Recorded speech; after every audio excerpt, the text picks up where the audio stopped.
I sat down with 5 Iranian Americans. 3 of them came to the United States when they were very young and have been here for decades. The other 2 have been here their whole life. Each of them had their unique perspective about what is happening in the Middle East. We've been here for 40 years plus now. There are the 2 brothers, Maziar and Shahab Faryar. I think this is something that's impacting us really personally. Yasmin Raji was born and raised in California. It's just general, hopelessness or helplessness. David Shams is from Kentucky. Let's bring the temperature down. And Ladan Montegi, who came here when she was young. All of them have been watching with concern about the escalating tensions between the U.S. and Iran. How does this compare to incidents that have happened in the past? The stress level right now?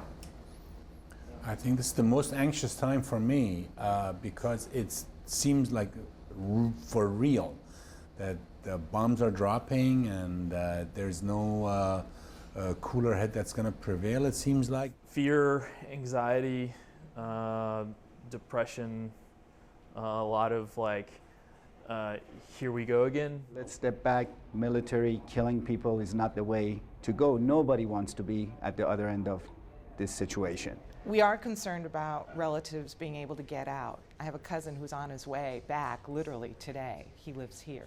We're a resilient community, but one that's had to manage fear and anxiety throughout our experience here. The fact that we have this great military and equipment, however, does not mean we have to use it. So their message to both governments is simple. Let's just take a beat and let things cool down. The U.S. doesn't need a war. Iran doesn't need a war. The entire Middle East region does not need a war.